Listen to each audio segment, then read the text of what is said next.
As far as being together that long? Well, we're good friends, still good friends. And, so we have no problems getting along, you know. So it's been we have a lot of fun at it together, and a lot of camaraderie. So it's been a good situation. We're like brothers. You know, I met Bob. I was selling used cars in Seattle. He came in to buy a car. That's how we met. And we talked back and forth, and yeah, I was a terrible salesman. I was too honest.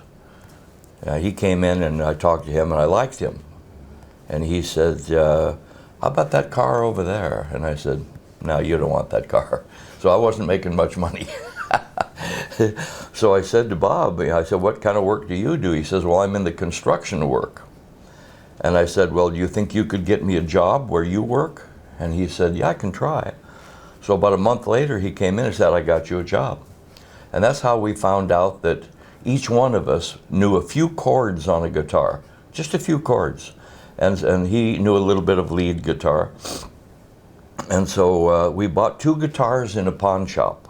You know, a pawn shop, used guitars. And I think they were probably about $10 a piece, very hard to play.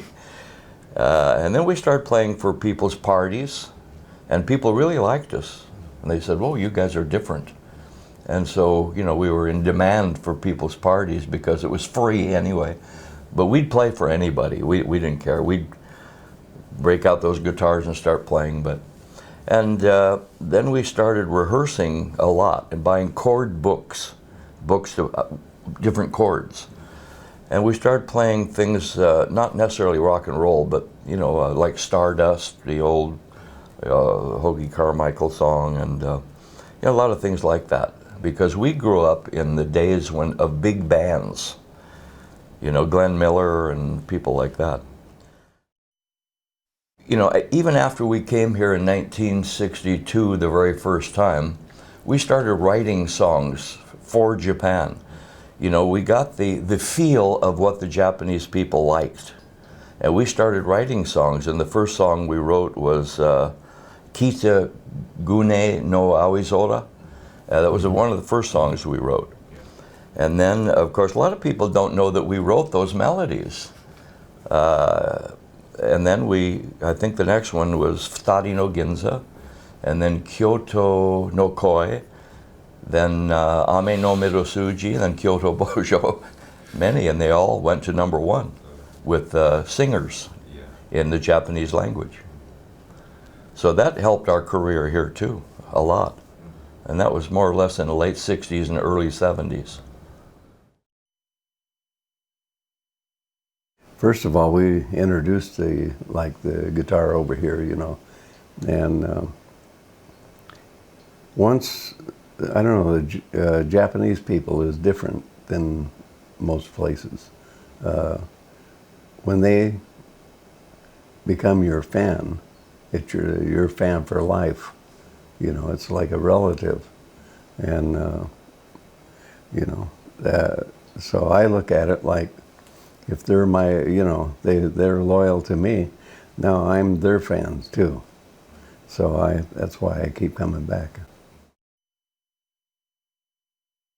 Well, he didn't really talk too much about the road, but he was gone quite a bit when I was young, and he always talked about music, and music was always in the house, and that's kind of how I learned how to play. You know, I wanted to be like my dad, you know, so I would play on boxes and pots and pans, and you know, anything I could bang on, I would bang on, you know, just to make noise, you know, as a young kid.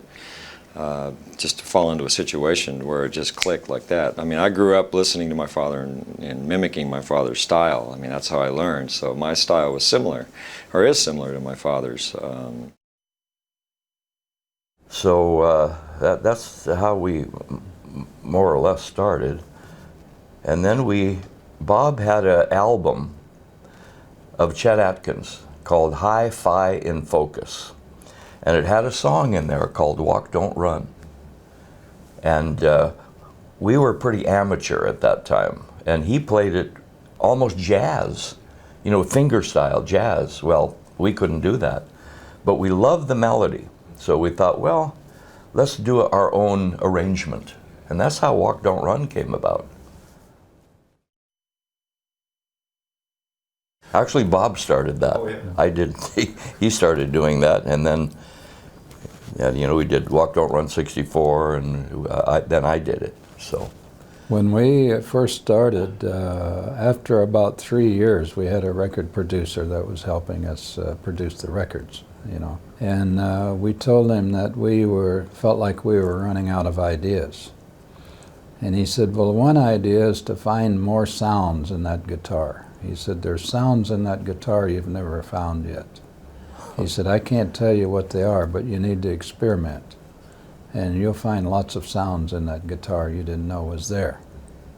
I don't know how he knew that, but that was before we started the tiki-tiki and all those things, you know. So he was right. We kept trying and finding more techniques. But Bob used to do it on the bass, that rundown, but then I put my heel of my hand on to make it kind of dull and not ring out. So we both really came up with that. Actually, in Japan and in America, they say tiki-tiki, but over here they say teki-teki. Yeah. So. Oh, I listen to everything, yeah. Oh, yeah. Yeah, they're, you know, you can take songs from Bach and Beethoven and turn them into any kind of music you want, you know. But, you know, if you're closed-minded, you don't listen to any other kind of music, you know, you're pretty limited, you know. But if you listen to, there's good music in every field. So you just have to find the music that you think will make something good in a different field and record it like that, you know. So I'm not opposed to any kind of music. I can't play rap on my guitar. Maybe you can. Yeah, the first time we came here, nobody had know who the Ventures were. We were just Bob and I only, not four pieces, only two. Because the people that booked us here could only afford the two of us, and we played places like the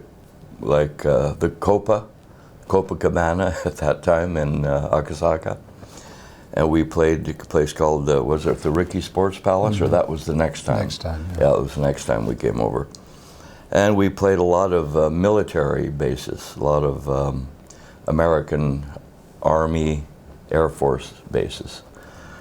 That was in 1962. And then we came back in, I think, late 1964. I think in the winter time. There were like 5,000 people at the airport. And they had signs that said, "Welcome the Ventures." So we knew that we were extremely popular then. And then you'd go into different places where coffee shops and any place like that, they would be playing Ventures music. So the guitar got very popular because of the Ventures. Yeah. We have a whole list, a list about that long of different artists that I was watching TV one time and I see Mick Fleetwood. And they're asking him, who were your early influences? The very first one, he said, well, the Ventures. And and then we have read that George Harrison had influenced slightly, by the Ventures. He had heard us before. And also Jimmy Page, many famous guitar players, many. Yeah, we've been coming here now for, well, I guess 45 years.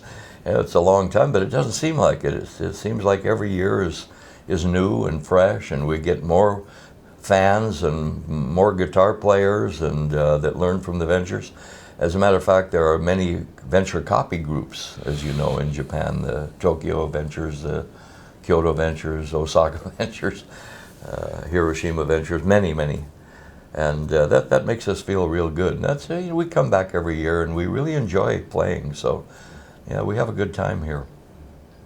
And then you can go to these small islands, and you can go to small cities, and you can get to, we come to people. They don't have to come to us. So we like that.